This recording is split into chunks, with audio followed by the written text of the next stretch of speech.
We have a cast I think has more awards and more award nominations than any single cast we've ever put together.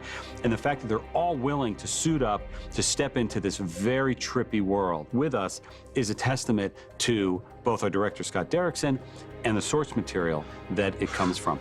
It's utterly inspiring, the cast of this film. To be able to play off Tilda Swinton, Mads Mikkelsen, Rachel McAdams, and Chiwetel, it's really fantastic. I think Marvel, they're always casting rocking people, to be honest. To be part of the Marvel Universe is really exciting. You get to work with the best of the best in the world. Where are you going? Greenwich Village, and the quickest way back there is through a dimensional gateway that I open up in the mop closet. Rachel plays Dr. Christine Palmer, and we knew we needed to cast someone that could go toe-to-toe with Stephen Strange. I have a very strict rule against dating colleagues. Oh, really? I call it the Strange policy. Oh, well, good. I'm glad something's named after me. An actress that could show, via the way she sees him, the better man that he could be.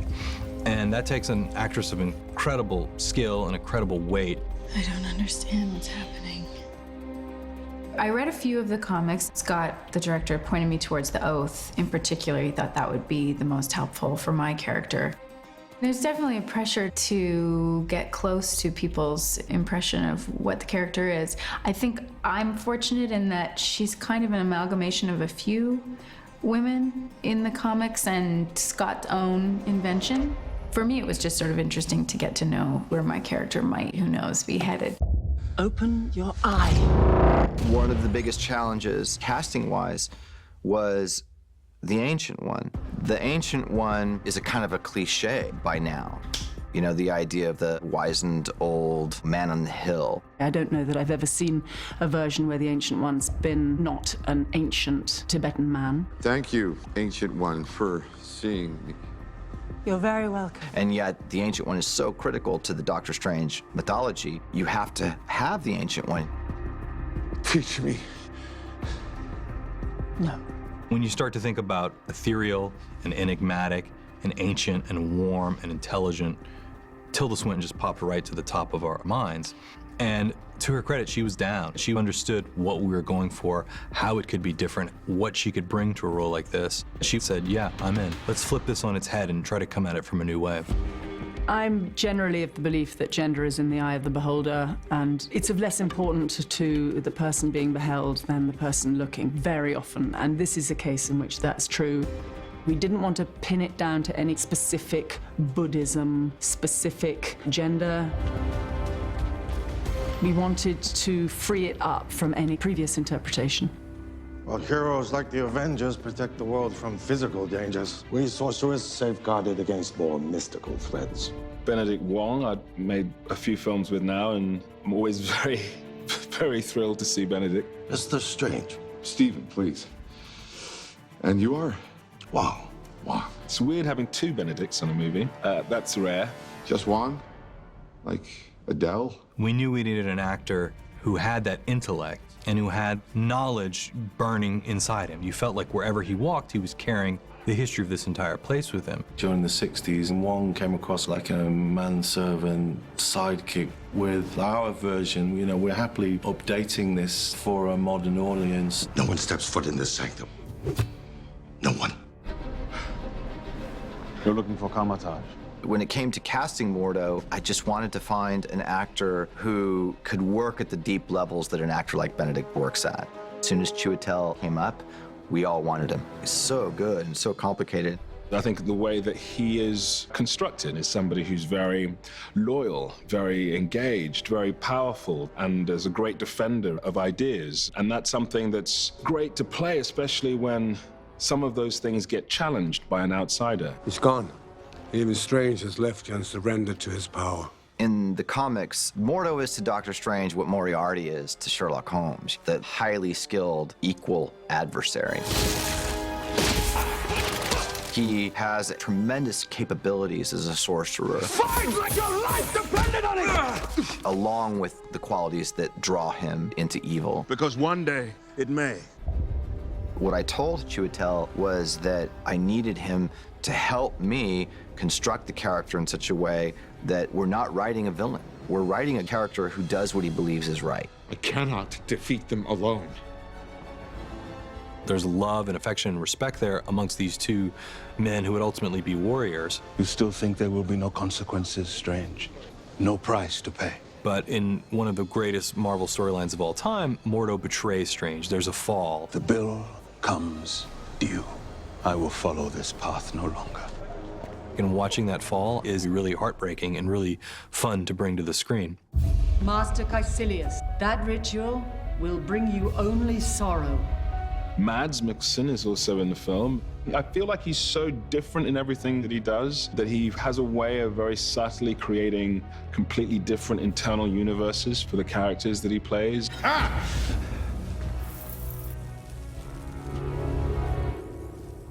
You don't know how to use that, do you? Mads Mikkelsen is a one-of-a-kind actor. He has an incredible presence, an incredible look, completely unique to himself. I can't think of anyone else in the history of cinema that is quite like Mads. Mads Mikkelsen, he has brought a depth and dimension to his character. When you have an actor who can portray complexities that you understand are not just motivated by good and bad, it's something we as an audience can relate to a little bit more and understand a little bit more. Caecilius is caught up on the wrong side of the river. He believes if he's going that way, the world will be much more beautiful and all his questions will be answered eventually. This world doesn't have to die, Doctor. This world can take its rightful place alongside so many others as part of the one, the great and beautiful one. We can all live forever. Most of us, we grew up with Marvel, right? And most of us see Marvel as a fantastic piece of art. So for us to be in one of the films is not only a childhood dream, it's also an adult dream. Because the stories are dealing with big questions. You know, who am I? What is the universe? Good and evil. And action! Just a little. Being able to work with all those amazing actors just raises the stakes and allows the audience to suspend their disbelief. One of the things that I think is great about Marvel movies is that you find yourself rooting for characters because you understand them. And it's not just that they are superheroes. You like them because of who they are, not sort of what they are. You know, these things are fun enough in themselves, but when you've got a cast like that to play with, it's just bliss. I think we're lucky to be the next band on the roster, and we're all so psyched to be a part of it.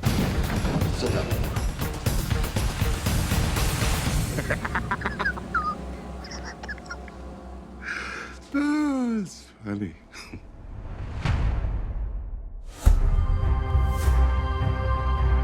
Doctor Strange is a movie we've wanted to make for a long time. It's been in the back of our minds really since Iron Man 1. So when we finally did say, we're making this movie, let's find the right filmmaker for it, there was a lot of people that came a-knocking. And so I ended up meeting a lot of people and a lot of talented people and a lot of great things to say. And Scott was among them, and he came after this with a passion and an excitement that we want to see in the filmmakers that we hire. Scott Derrickson has a great body of work, and like Joan Anthony Russo, like Joss Whedon, like Jon Favreau, like Kenneth Branagh, the best of the filmmakers we've worked with haven't necessarily done a film like the one we're asking them to do now, but they have done enough that they've shown they're incredibly talented. They have unique visions and a love of film and a love of pushing the boundaries of what a movie can be.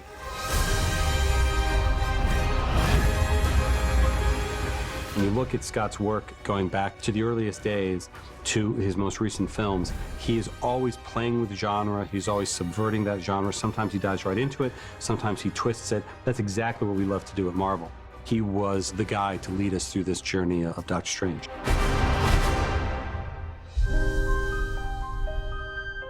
Doctor Strange has always been my favorite comic book character, not just in the Marvel universe, but in all of comics. Primarily, I think, because of the seriousness and gravity that the comic gave to the idea of mysticism.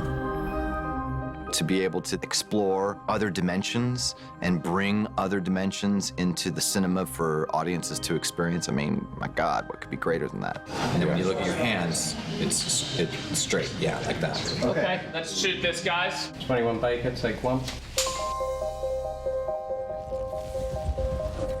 It's a well-oiled machine here. I mean, it doesn't ever feel like it's big. He's somehow made the set feel quite intimate. And I think his enthusiasm and passion for the Doctor Strange world is very evident. I think Scott's one of the main reasons that this project attracted such a brilliantly talented cast. He's great on process. He's really good on going through great volume of detail about characterization. You really feel very safe in his hands about who you're playing and why you're playing what you're playing. That's great. That looks really cool. And all those kind of acting questions are very easy to talk to him about. Whatever feels natural, we'll move to you. Okay. So don't worry about the camera in terms of just if there's a version of continuing to move that feels natural. Yeah. He's very open to this sort of minutia that can sort of drive some directors mad, even within having to work on this extraordinary kind of epic visual scale and these incredibly complex and big ideas. Freeze for a moment, and then I would drag it out slowly, and then you just slowly start to recoil from back away from him. And that gives us a nice cut. A lot of the movie that we're making to this day were based out of those early conversations and ideas from Scott saying, you know what we should do? We should do this. And in ways that kind of cracked the story open for us, where we're like, oh, it took things that we were daunted by, that we knew would be tough to necessarily crack and figure out how to update for modern audiences, and sort of showed us the way. And that gave us a lot of confidence that not only do you have a lot of excitement and passion and enthusiasm for the project, you also had a ton of great ideas. He's really infused it with a lot of humor and light touches as well. I mean, there's lots of explosions and fun things for the kids too, but I think it's got a maturity to it. Teach me.